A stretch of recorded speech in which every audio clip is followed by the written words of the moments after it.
Coming down to make a couple of announcements.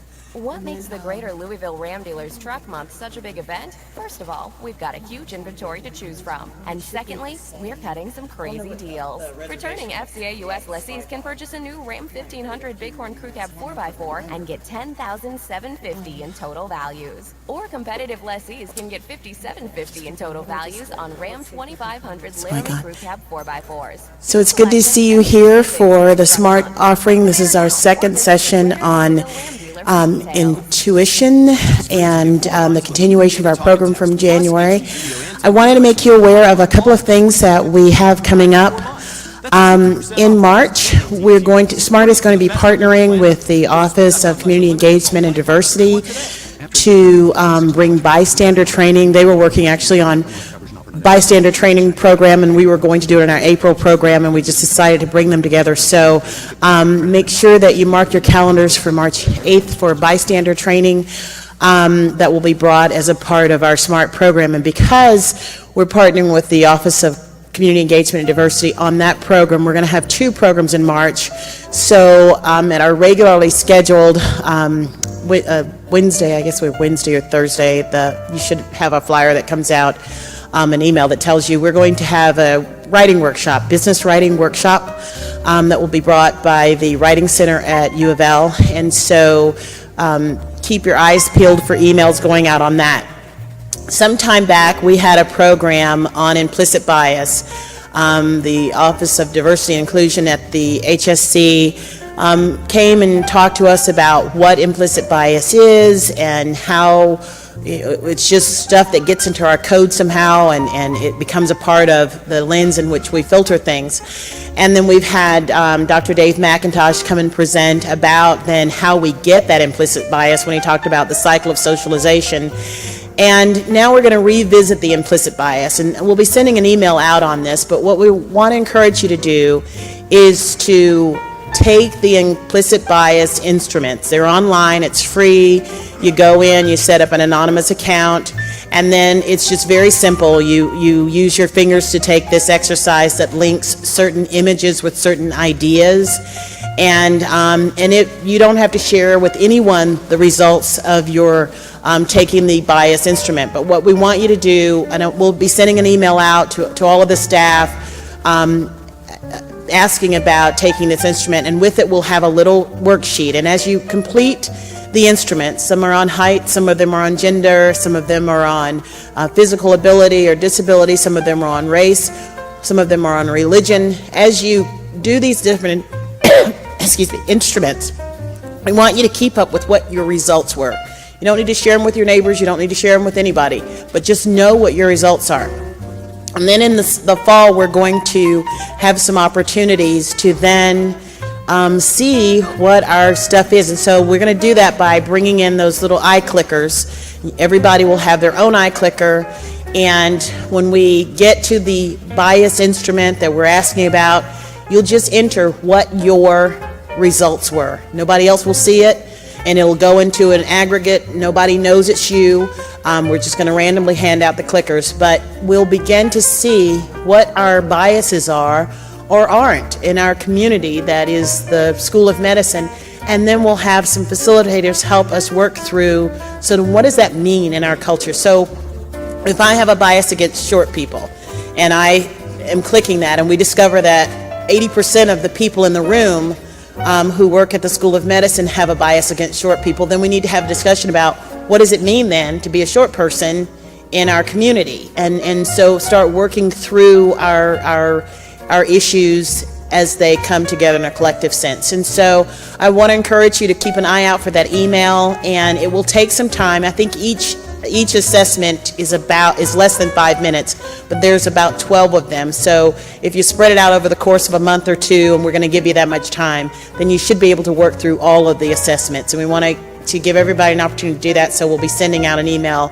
And as you go back to your workplace, we're light in attendance today, but as you go back in your workplace and you have opportunity to talk to your coworkers, if you'll encourage them to also do the bias instruments. It doesn't mean that anyone is a bad person or wrong if they have bias. It just means the degree to which influencers have created a filter for you. So this is not any sort of a conviction of any sort, or it's just let's start looking at what that really looks like in our environment. So watch for those emails, and we hope to see you at the bystander training in March, and then we're going to begin our program with our second part of, what do you call it, an intuitive? I think we call it intuitive sense. Of intuitive sense. I'm sorry, we went over so many different titles because I had to be careful about how we framed it in our state institution setting. So we're going to continue the second part of our program on intuitive sense with Vanessa Hurst. And if you've been taking Tai Chi, you recognize Vanessa from there. So with no further ado, let's welcome Vanessa.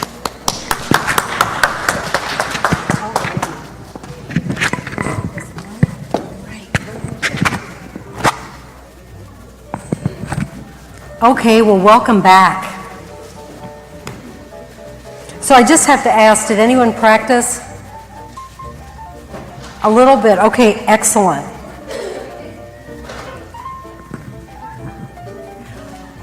Today I'm going to start a little bit by talking about, what about distractions?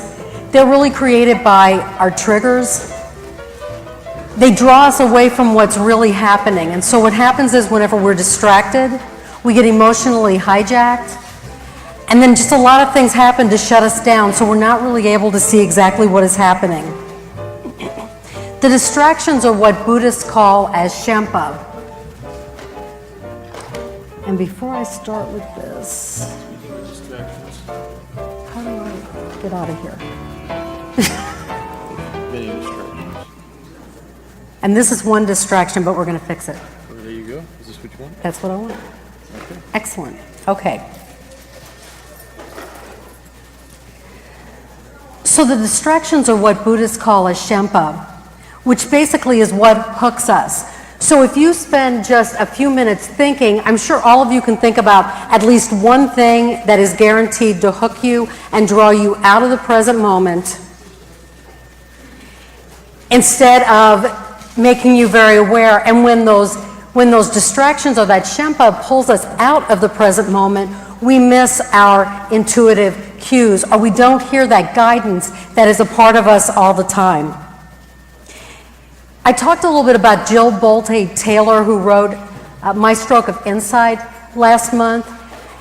And what happens with the distractions is, instead of an emotion being 90 seconds long, it becomes 9 years or 9 months or 90 years long. Especially if you think about a high emotion like anger. Whenever you're in the midst of anger, how does that pull you away from what's really happening? Now, what I'm going to do is, if I can ask you just to stop eating for just a couple of minutes, I'm going to ask us to move into something that's called neutral. And so if any of you, how many of you here have ever been angry? Just a few of you, okay.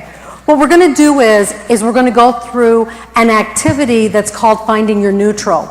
Because it's not that we can't ever be angry, we can't do what's called getting caught by the anger. So how can we step back from the anger in a way that then will allow us to hear what's coming up, what our inner wisdom is? So what I'm going to ask you to do is just to get comfortable in your chair. If you close your eyes, just take a couple of breaths. And again, we're not going to take deep breaths, we're just going to take breaths. This is kind of a check-in for you.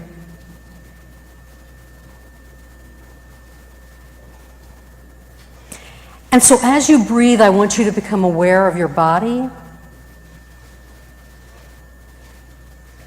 Where are you holding your tension? Just make a mental note about your body. And so what I'd like for you to do is, if you're feeling really tense, is just to breathe into that area of your body, just with the intent that you're going to relax.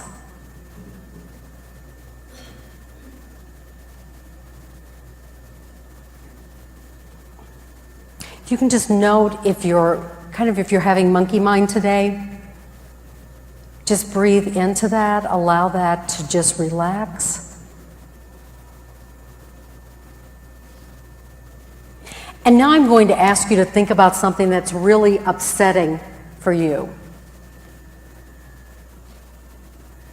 And as you hold that in your mind, I'm going to ask you to be an objective observer.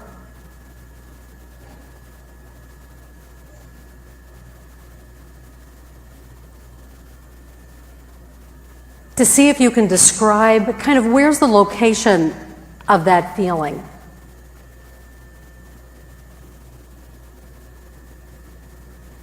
Does it have a sound?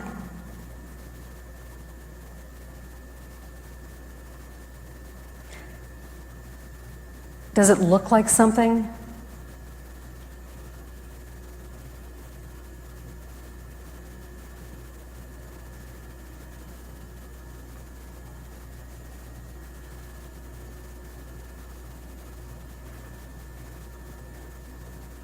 And you're not going to be, you're going to be very objective about it. So what I'd like for you to do now is just take a note of how that feels. And then I'd like for you to imagine that you're rolling it up into a ball.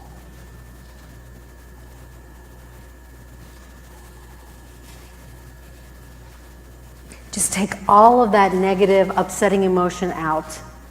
Roll it up into a ball, and then I'd like for you to take a deep breath. And I've kind of put some fly paper up here. So what I want you to do is to blow that ball out and just see it sticking onto the fly paper.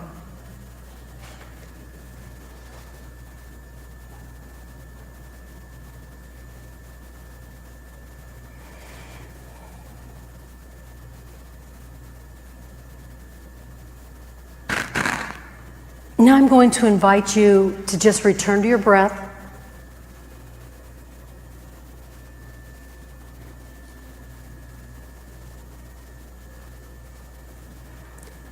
And I want you to think of something that just makes you happy, gives you a lot of joy.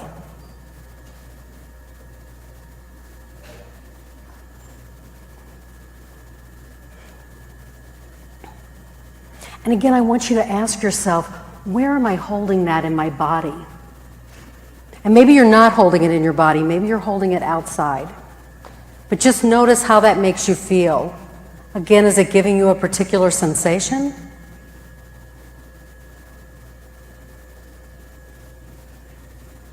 Does this feeling sound like something?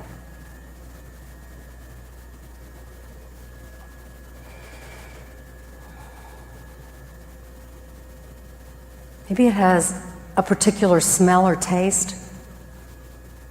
Or maybe it looks like something.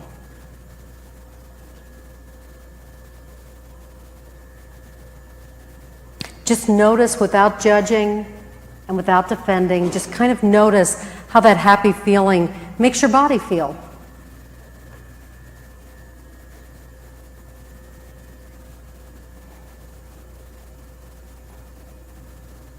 Now what I'm going to invite you to do is to do the same thing, is to take that feeling, and I know you want to keep that feeling because it makes us feel really great, is to take that feeling and roll it up into a ball, just bring it totally out of your body, and when you're ready, just blow it onto this fly paper.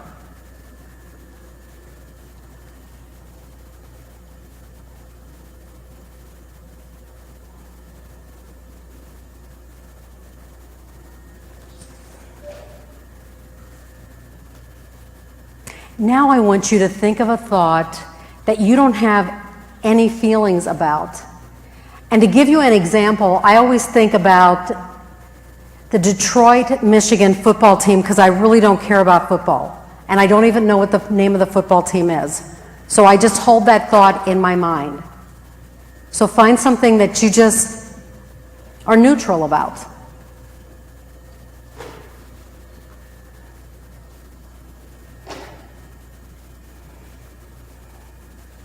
And as you hold that neutral thought, I'm going to ask you to key into your body as an objective observer and to notice how your body feels.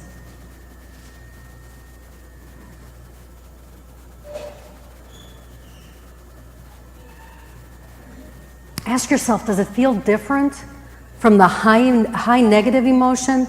Does it feel different from the great joy or happiness that I was feeling? And how does it feel different?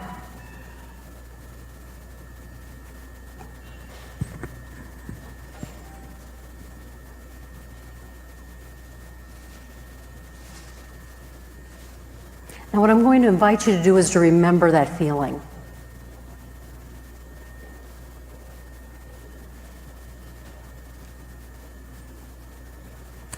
As best you can, I'm going to ask you to hold on to that feeling during the rest of the talk. I'm going to invite you just to come back into the room as you open your eyes.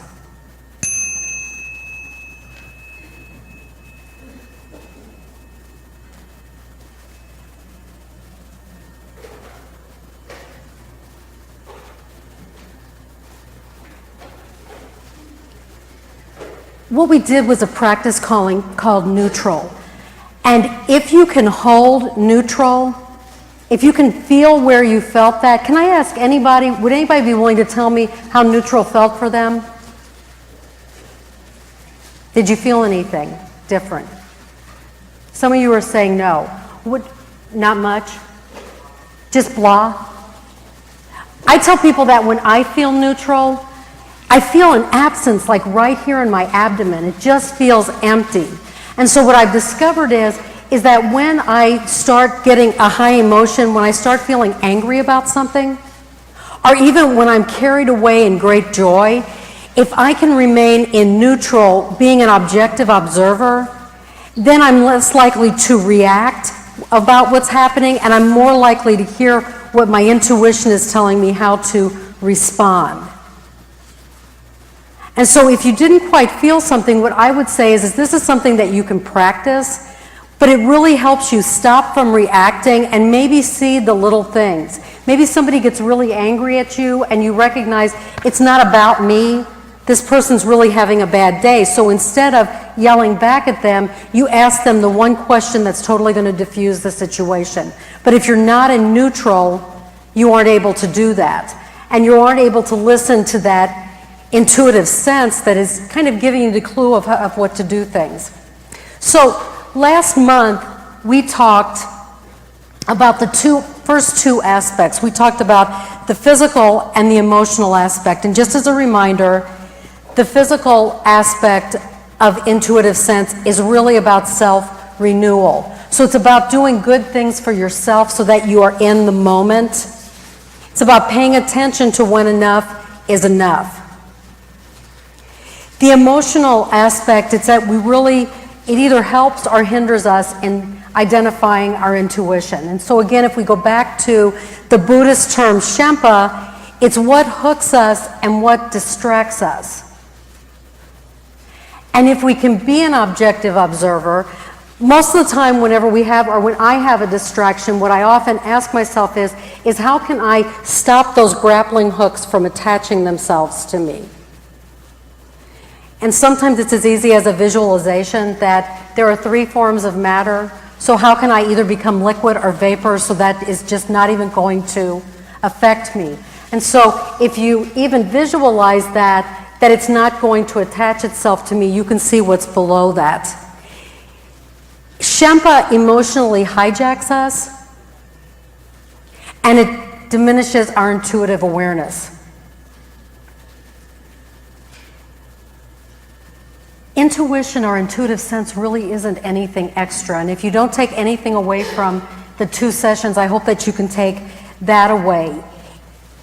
Intuitive awareness is really available to all of us, and I'm sure that all of you operate on intuitive awareness more often than what you even believe. So it's the greater our emotional intelligence, the greater our ability to stop from being emotionally hijacked, the greater our ability to listen to our intuition. And so what we're doing is we're finding a way to shift so that we can respond to our inner wisdom. And this means that we're moving from our information gained with our heart into our heads. Can I ask for a show of hands? How many of you believe that you're more logical than intuitive? How many of you think that you're pretty intuitive? Okay. I was told the story when I was younger, people would tell me that I was not going to be intuitive. I had an older sister that would tell me this because I'm very logical. And what I discovered was that my logic, if I saw it actually as a gift, actually helped me with my intuition. Because sometimes I would get intuitive hits, not know exactly what they are, but I'd use my logical mind to figure them out. So really, we'll talk a little bit about that in a second as well. So it's also just to know that we have a rational and an emotional mind. Now, the rational mind is about awareness. We're thoughtful, logical, very introspective. The emotional mind can be very powerful. It's the one that can carry us away. It's where we can become very creative. Our emotional mind really gives birth to a lot of what we create, but we can be very impulsive and again being very reflective. One of the things that I do in order to blend my rational and emotional minds is use a process that's called what I call RI squared. And so what I do is, because we as Westerners have often been trained to be in our head to figure things out, I begin with our heart. And with the heart, basically, that's where we're going to experience all of our emotions. But we experience them as being an objective observer. So we really pay attention to what's going on without reacting. So I say that the R in RI squared is about reflection. And reflection for me is how can I sit quietly and patiently and gain all of this information without judging it. So what do? We get to do the fun thing. We gather all this information in reflection. So we gather all the information in our emotional mind, and then we move to our rational mind. And there we get to be the first I, is introspection. So for me, introspection is all about, now I have all of this information. I've identified that some of it is intuitive. So what is it going to tell me? This is where I begin to decipher my intuitive awareness. It's where maybe I'm looking at patterns. I keep saying to myself, when we did chromotherapy last month, I keep wearing the same color, or maybe I keep eating the same color food. What is my intuition trying to tell me? So what I'm doing is with my intuition, I'm seeing patterns in my life. And that's what introspection is. And so I'm beginning to decipher it. I'm looking to find more information in this wonderful bank of information that we have. And then what I do is I ask myself, the second I is integration. So how can I take the information that I've received intuitively and integrate it in my life? How can I respond to the intuitive cues? And so really, accessing your intuition means that you're going to access both parts of your mind. It's also giving, I guess, giving yourself permission for those of us that are logical to say that we are intuitive. And for those of you that operate more out of your emotional mind is to say, you know what, I can use my logical mind to figure out some of this as well.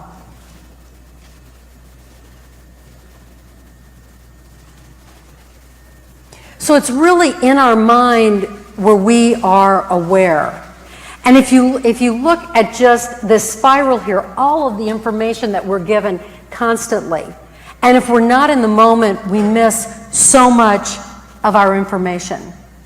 And I think that's why I can't stress enough how important it is that you have some kind of a mindfulness practice when you're using your intuition. But one of the things that we do is move into a state of hyper-awareness. And with hyper-awareness, we notice things that are out of place, but that are important.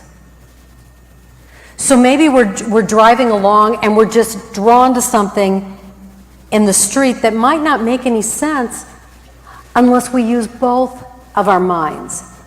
Unless we begin to ask ourselves, what is it about that squirrel that was running around? You know, why did we notice it at that point? And so if you look at something as simple as a squirrel, how many of you have ever watched squirrels? Squirrels are probably the most joyful animals that I have ever seen that are just out and about. But if you look at them, they also store. They also make sure they've got enough food storage. So sometimes if you can look at what an animal means to you, you can say, well, am I having enough joy in my life? Have I even gotten enough exercise? Am I really out and about? So it's to ask yourself those kinds of questions whenever you see things. I always tell people that whenever I am eating quite a bit of food that is the color orange, it's because I'm somehow not creating the things that I need to be creating. So again, it's just to really ask yourself with hyper-awareness, what am I noticing? What's a pattern that's going on? And how can I use that information really to begin to move forward in my life? So it's often sometimes with hyper-awareness is we're going to begin to process things that don't make any sense to us. And one of the things that I would recommend that you do in this way is to set aside certain times during the day just to notice. And so maybe that means if you take a break in the morning and a break in the afternoon, when you just leave your desk or leave your work area to take your break, that you spend a few moments like we did earlier, just focusing on your breath, moving into awareness, rooting into the moment, and then paying attention to the world around you. And so what might happen is something might pop into your mind that you might need to reflect on. And one of the things that I really recommend is to carry a notebook. Small notebook can fit into your purse, can fit into your briefcase. But you might want to write this down because say that something fairly important has come up and it's come up 3 times over the course of the day, but you've forgotten it the first 2 times, you can write it down in your notebook and you can reflect upon it later. I do that sometimes when people are talking about a book that they really think that I need to read, and I keep forgetting the title. So after I hear it the third time, I figure there's probably something in there I need to read. And so I write that down. And so I think the reason why I'm forgetting it is that's the distraction. So usually the third time around, my intuition is kicking in and say, write it down, you need to check it out and see what is in there that you really need to know.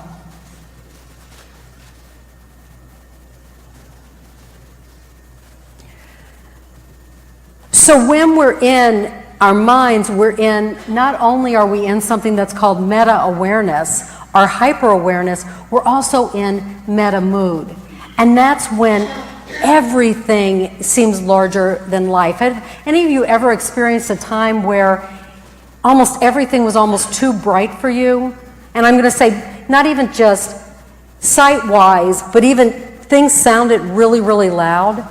That's what happens. But what happens is when we're in meta mood, again, we have an opportunity for our emotions to hijack us and for us to lose the emotion or to lose the intuitive sense, for us not to hear what those nudges are. And so we might believe that our mind, our rational mind, is the only thing that is available whenever we process information, but it's not. So if we can really find a way to come to terms with that and begin to use both of our minds in sync, that's when our intuition raises and we can really begin to respond to it. In 1991, there was a man who created HeartMath. Has anyone here experienced HeartMath? HeartMath is a scientific way of blending what we experience in our heart, our emotions, with the logic of our head. And so what you will do is you'll be given a little finger cuff, and you'll be hooked up to a computer, and you'll get to play these really cool games that bring you into resonance. So when I played one, it was one where I kept putting shamrocks into a pot of gold, and then you won when it got full. But it was a way of what you had to do was actually bring your emotions into resonance with your head. And in that way, they discovered that really when our intelligence of our heart works with the intelligence of our head, that's when we work best. I mean, studies have shown even physically our blood pressure will go down, and we are really more open to what is going on as well. It also reduces our stress. It builds resilience, and it really opens you up to hear all of those intuitive cues that you're hearing as well. Once you move into resonance with your heart and your head, you really begin to build those neural pathways that make it easier for you to pick up your intuitive awareness. So building resilience is increasing your neuroplasticity, which increases your intuitive awareness.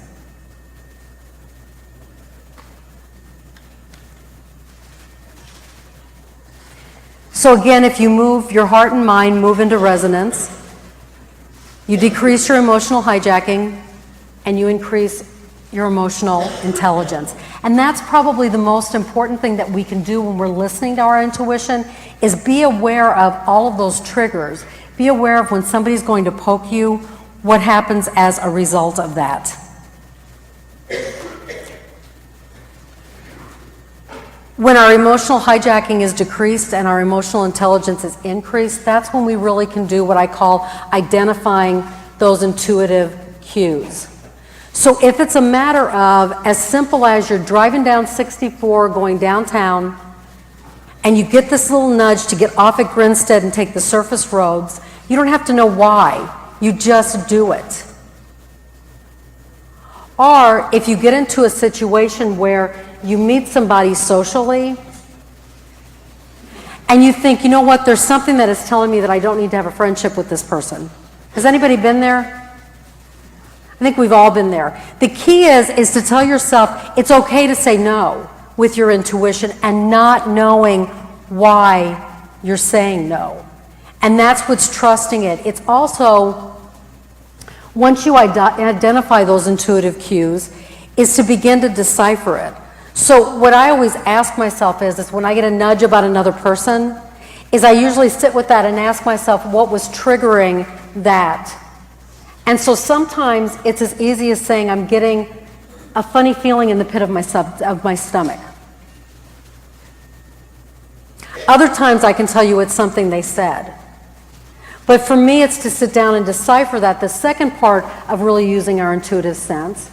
And then our third one is to ask ourselves, how am I going to respond to this? Not react, but how am I going to really respond to my intuition in a way that I say loving, gentle, kind, and compassionate.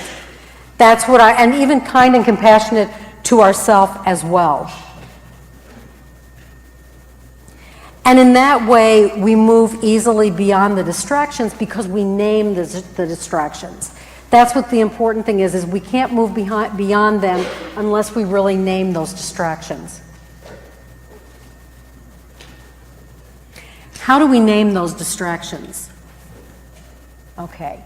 What I want to do is I want to lead you through an activity that will help you get into a space so that you can really begin to see, acknowledge, name what your distractions are. And what I call this is full body listening and by listening. So by full body listening, I mean you have to engage all 5 of your senses. So you pay attention to what you're seeing, you pay attention to what you're hearing, you pay attention to what you're feeling, even you pay attention to how your mouth feels, to what you're inhaling if there's a smell to it. Then you do what's called by listening. And this takes a little bit of practice to do both of these. By listening means that you're paying attention to what's going on in your body, so you're listening to your internal monologue, and then you're seeing how the world outside is affecting you. But at the same time, you're paying attention to what's happening in the world outside. So you're paying attention to the people that you're interacting with. You're paying attention to whether or not the sun is out or it's raining. You're paying attention to just your external environment. You're paying attention if it's windy. So think about that. In order to use your intuitive awareness well, you have to be doing full body listening and by listening at the same time. So how can you be anywhere else but in the present moment? When you really practice this, you think about, I've got to make out that grocery list, but it's okay if I'm not doing it right now because I'm totally focused. So what I'm going to do is lead you through something right now so you can get a sense of how that feels and how to do it. So again, if I can ask you to close your eyes.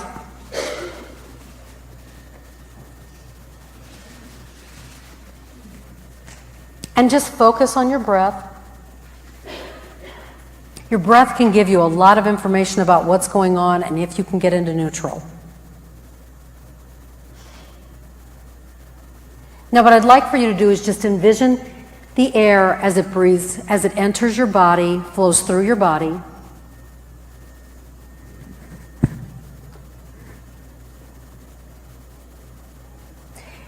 Feel it as it moves through your body and see if you can describe how does it feel.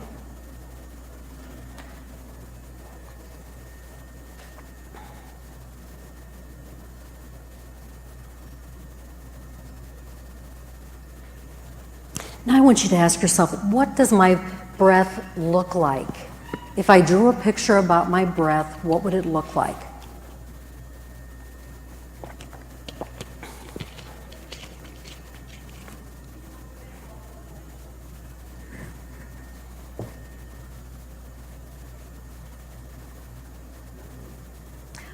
What does my breath sound like? If it had a sound, what would it sound like?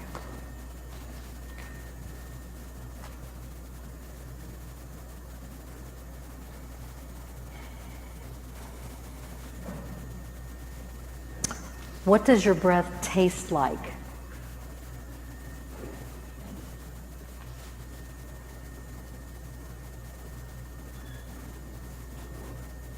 And now you've been smelling it, so what does your breath smell like?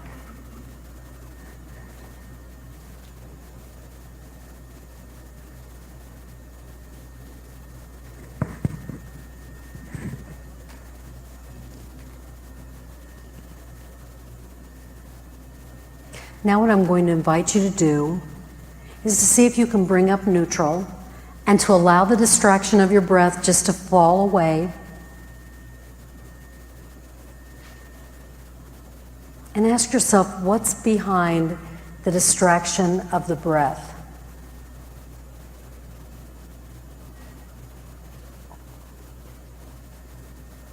Just allow yourself to be drawn to that place behind your breath.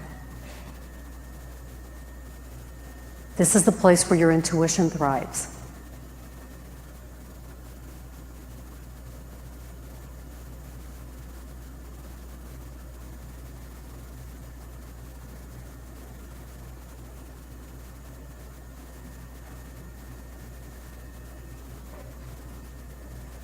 Now, what I'm going to invite you to do is to just listen to that space.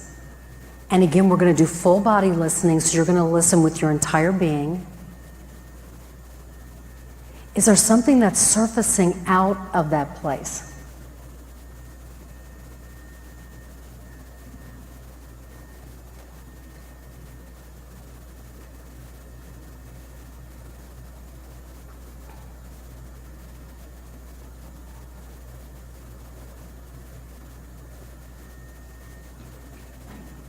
If nothing is surfacing, what I'm going to invite you to do is just to ask a question.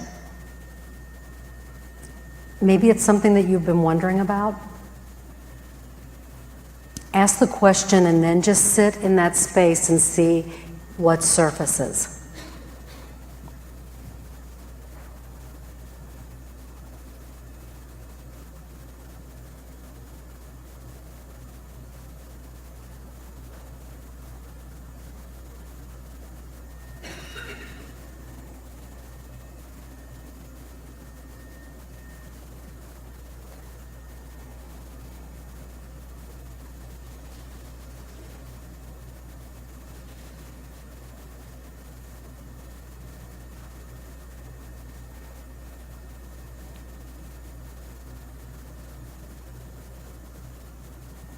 Okay, I'm going to ask you just to gently come back to the room.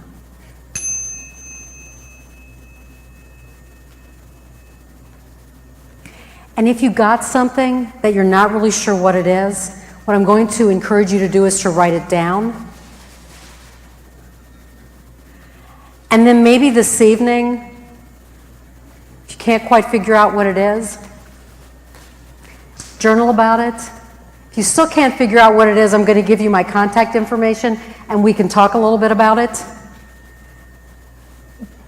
But what we get when we're really quiet is that's our intuition rising up, and we can really begin to listen to it and to respond to it to see how it's going to guide us. I tell people that sometimes I wind up ordering things and I have no clue why I'm eating them. For a while, everything I was getting had avocados on it. I don't even really like avocados. So after the third time it happened, what I did was I thought, this is happening for a certain reason. Well, I took a look and I said, avocados are really good for you. They're great. They have the good kind of fat. They're high in potassium. And so if you even notice, sometimes you're drawn to certain things like that. So I had to chuckle, and I thought, well, maybe I need that in my diet right now. So I'm going to listen to my intuition. I'm going to listen to what my body tells me that I really need. And when we connect to our inner wisdom, our intuitive sense, what really happens is that we begin to develop a certain set of what I'm going to call intuitive competencies. And those really help us become increasingly more intuitive. And so emotional intelligence is the ability to perceive emotions, to access and generate emotions so as to assist thought, to understand emotions and emotional knowledge, and to reflectively regulate emotions so as to promote emotional and intellectual growth. And so for me, what I talked about earlier, it's your emotional and your rational brain. What you're doing is that you're promoting emotional and intellectual growth. And the more you do that, the more your intuition just pops out. But in order to do that, you need to move in to hyper-awareness. And I'm going to talk just briefly about, how many of you have heard about clairvoyance or heard the word clairvoyance? So some people say that that's the ability to see what's not there. For me, clairvoyance is the ability to see what we need to see in the world. So sometimes, again, when you're out walking, or I always tell people that when I worked as executive director and somebody had made a mistake on a financial spreadsheet, if I actually got myself very, very calm through breathing, I could probably find the mistake in 30 seconds. And that was my intuition. My eyes were just led to where, through clairvoyance, were led exactly to where the mistake was. If I didn't get quiet, it could take me hours to find the mistake, and sometimes I never found it. With hearing, with clairaudience, sometimes that is hearing someone else say something to you, and it triggers an inner knowing inside of you that it's the answer to something. It gives you your aha moment or your epiphany. Clairsentience is feeling. So again, what I talked about earlier was that sometimes you get a funny feeling in the pit of your stomach, or maybe you get a tingling sensation. Some people call it their spidey sense. It's even sometimes whenever you're sitting with your back to the wall and somebody comes in and they don't make any sound, but you can feel that they're coming in. That's using your intuition. Clairgustance is taste. So again, it was what we were talking about last month. That leaves a bad taste in my mouth. You might not actually be tasting it, but you're saying, I am experiencing this with my sense of taste. It's smell. Something doesn't smell right. Again, you're smelling it on a level that's not physical, but you're experiencing your intuition. And then the other one, claircognizance, is just knowing without knowing. Getting that feeling that maybe you need to call someone, maybe you need to schedule a doctor's appointment. It's just that being open to all of that and knowing. It's knowing when your intuition is speaking to you and trusting that it's speaking to you as well. And I think it's also your intuitive sense. It's growing comfortable with the way that intuition is going to grab your attention. I just want to read this quote to you. In the sweet territory of silence, we touch the mystery. It's the place of reflection and contemplation, and it's the place where we can connect with the deeper knowing, the deep wisdom way. And to me, that's what intuition is. It's the deep wisdom way. I often tell people that I don't think that silence is a cessation of noise, and sometimes you learn in mindfulness whenever you meditate that silence is to get rid of all of the distractions. But for me, whenever you have silence in intuition, silence becomes an environment where you can hear everything. So it increases the clarity of how you look and how you respond to your life. It's an environment where you can really begin to engage in mindful or contemplative practices. And so I know that you have done some training, and that Koru will be back in March for you to really begin to get mindfulness training. So if you don't have mindfulness training, that's a real key to becoming increasingly more intuitive.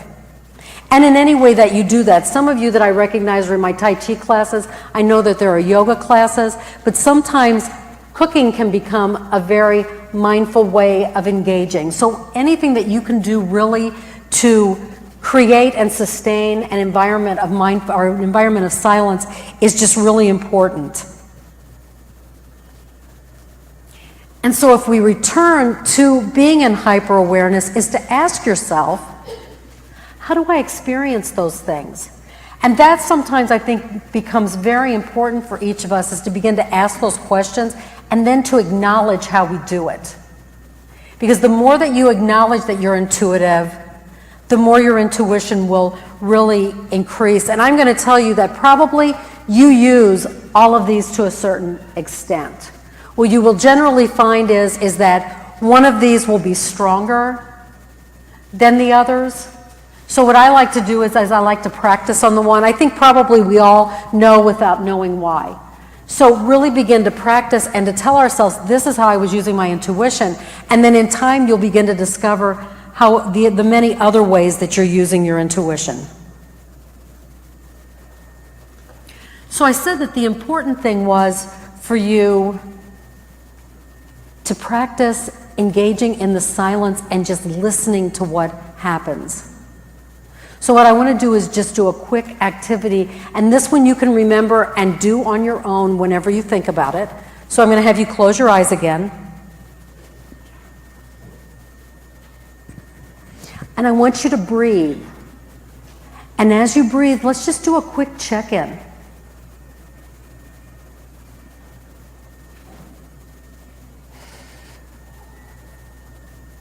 Notice if you're being hijacked by anything.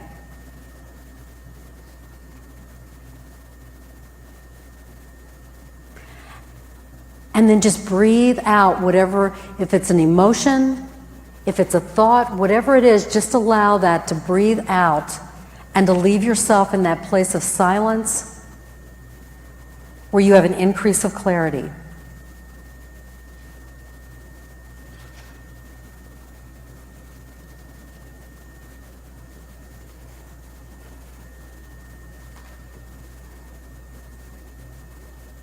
And sometimes your emotion will come, your intuitive awareness, your intuitive sense will come up when this happens. And other times what you're doing is you're just creating the space for the intuition to come in, the awareness for the intuition to come in so that you can recognize it.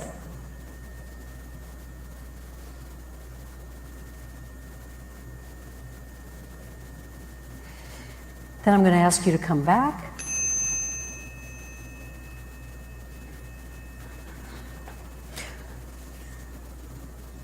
So this brings us really to the last of the four aspects, which I call spark, which is really what's your purpose? What gets you really excited? And how has your intuition guided you to really create that excitement in your life? When you really begin to discover that, then you can maintain that sense of silence. You can really say, this is where I am heading. And I have to tell you that trust makes all the difference in the world. With your spark, with what is going on deep inside of you, if you really trust where you're being guided, even if it makes no sense, you'll discover probably in the end why it made so much sense to you. It was the story that I told last week about very clearly being told that I needed to go home and work on reports, and I didn't. I said, I'm going to go on the last home visit, and I had a car accident. So if I hadn't had that experience that I remember to this day, I think I wouldn't be more willing to listen to my intuition at this point, not even knowing how. I would have gone home and worked on my reports and not even knew why I didn't make that last visit. So it's to be open to trusting that whatever we're being given intuitively, as long as we follow it, there's a reason why. There's always after what we didn't know happened. It's also about the more that we listen to that spark that comes up inside of us, the easier it is to hear it the next time. And by hear it, I mean hearing it with all of your senses as well. I have to say, though, that your belief in your intuition probably is the most important thing in all of this. If you believe that you're intuitive, then you're going to be intuitive. If you don't believe it, it's not going to happen. So what I will throw out a challenge and to ask you all, tomorrow morning when you wake up, say, I will get 2 intuitive nudges today. And then be aware enough to wait for them to happen. And I guarantee you'll probably get 3 that you notice. So it's all of that. It's about reframing and really about being aware of how that's all coming in. It's also about being self-compassionate. So even if you hear the same thing and you think, man, I've been getting that intuitive nudge 3 times, it's saying to yourself, well, I finally got it, and to celebrate that actually has happened.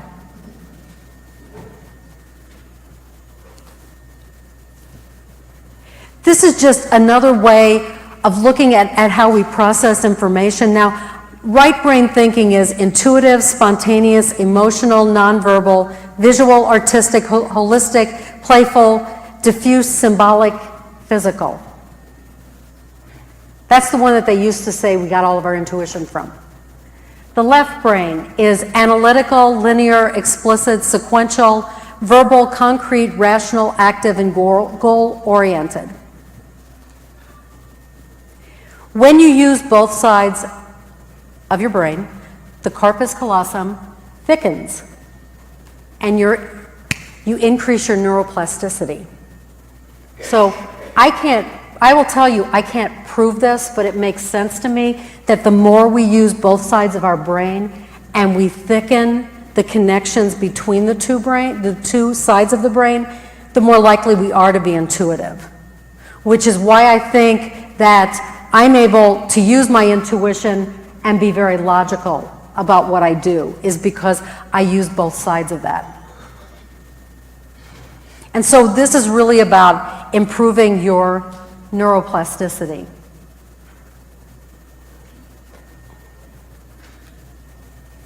I'm just going to mention a couple of things because we're almost at time.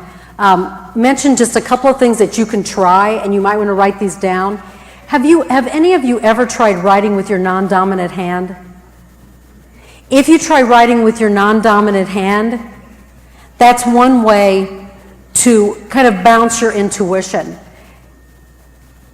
Writing or even walking, any of those things, using your kinesthetic intelligence, also is another way of kind of bouncing your intuitive sense as well. There is an activity that is called Brain Gym that, gosh, is used on very, very young children. And one of them, I will show you, is called Being an Elephant. So you do this and you follow, you don't move the lower part of your body, but you follow your head like this. So your eyes with your fingertip, your hand-to-eye coordination will also, try this at home if you don't want to be silly out and about. Try this at home and see what happens, because what you're going to do is you're going to disengage yourself from what I'm going to call just the mundane reality and enter into a different space, and even moving yourself a little bit differently changes things. How many of you doodle? Have any of you that doodle come up with an idea just from doodling? Maybe? Okay, so that's another thing to do, is to doodle to see what happens as well. Writing words on top of another. And for some reason, I'm not sure, if you get stuck, if you begin to have movement with whatever's sticking you, the movement will help unstick you. I play solitaire sometimes for 5 or 7 minutes, and my intuition will pop as well. So it's actually using my finger on my iPad, but also using the logical aspects of my brain, and then it might not have anything to do with the numbers, but it rises in that way as well.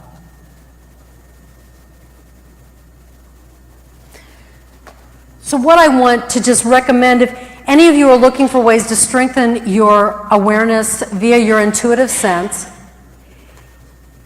is make simple adjustments to your day, doing something that's called focused attention. So even if that focused attention means I'm going to just count my breath, 5 breaths in and out, or my focused attention is that I'm going to go for a walk around the block, just letting everything go, but engaging in really paying attention to how I put my feet down.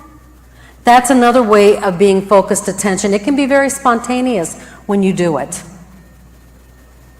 Exercise 3 to 4 times a week for 30 to 45 minutes will help too. Carry a small notebook around, which I talked about earlier, and just jot down things that seem like they're important.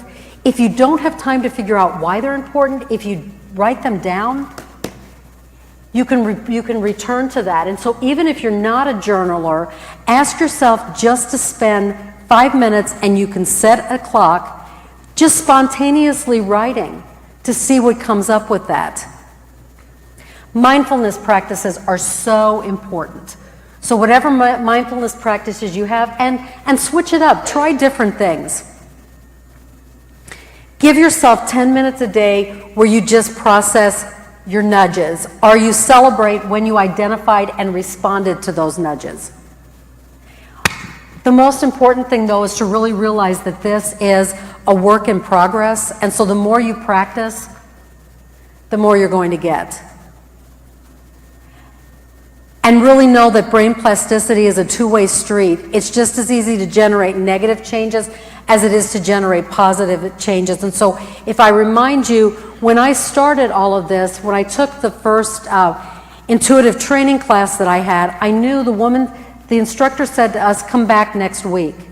And I listened to my intuition and it said, don't come back next week. Wait. And so I did what were called body scans. I did 90 body scans over 6 months. And I really think that's what bounced my intuition because I was practicing. So just practice. That's what I'm going to ask, is to pay attention, identify when you're getting your nudges, decipher what the nudges mean, and then respond to them. And I'll bet if you try tomorrow morning, I'm going to dare you, is tomorrow morning when you get up, say I'm going to have at least 2 intuitive nudges today. I'm going to use my intuitive sense at least twice today, and then notice what those are. And the more you set your intent in the morning, the more often that it will happen. So let me ask, does anyone have any questions?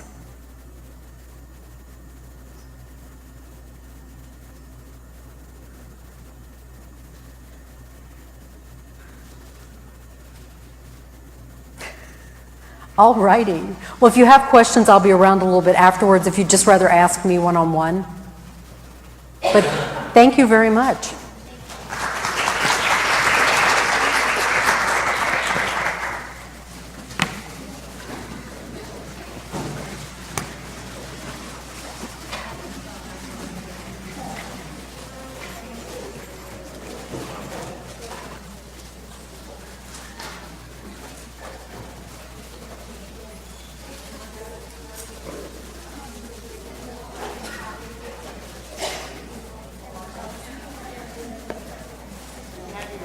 Tai Chi is moving to the courtyard.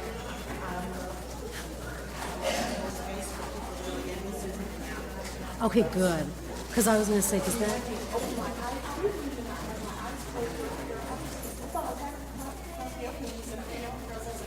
Oh, you know what? It was okay. Well, you know what?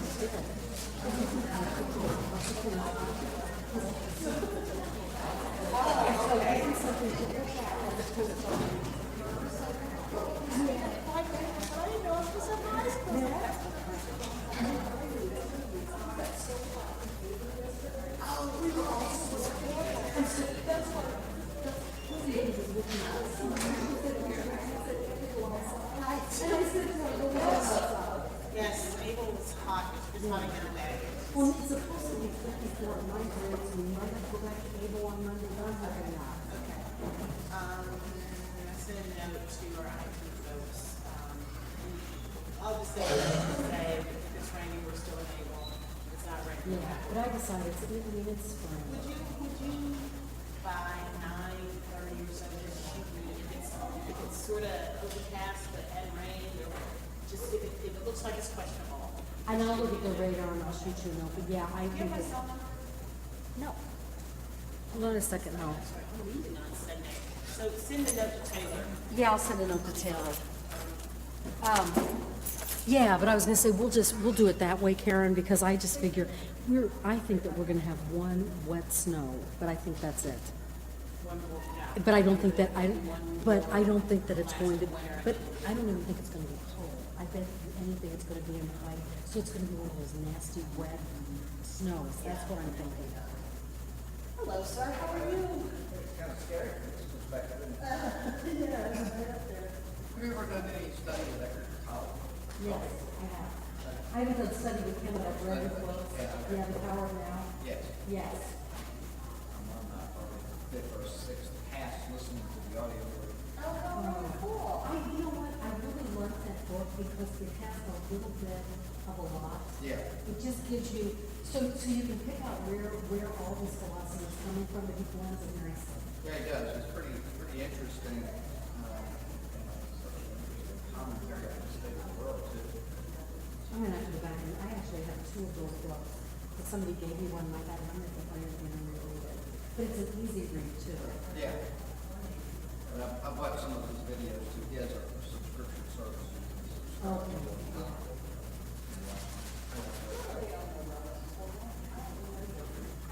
I need to get to do some more homework on that. I was like, as long as it's not anything sitting on my. Yeah, you're. I just make sure I don't have anything I'm trying to hold on. Karen, what's up with that? Well, you know, I just, we tried to get some pieces all in place, and it's kind of, it's coming together, slow going, but it's coming together, and Pam's had to shift some leadership on it, because her husband's, I don't even know, I didn't even know he was sick. her husband's having some health issues. And, so, you know, kind of, But now, are you going on vacation? well, sort of. I'm going to Hawaii. I've got 5 gigs, so I'll be singing a little and on the beach. Singing and on the beach. That sounds like a vacation. Well, I don't know, but, you know, it'll be nice to be singing. I love it. Well, it'll be nice for you just to be out and about too. I'm gonna come down.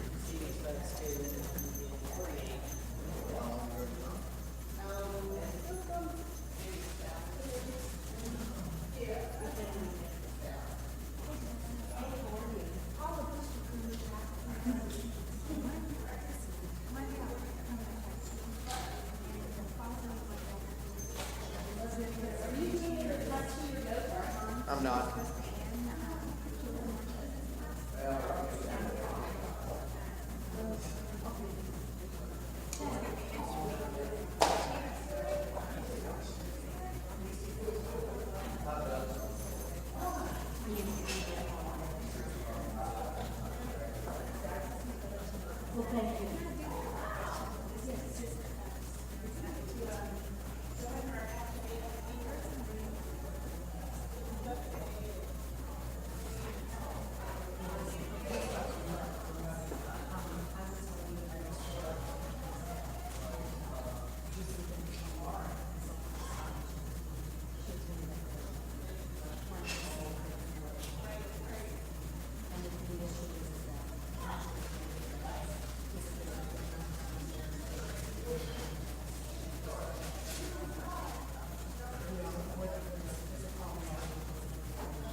Drop me an email and I have a feeling that might help.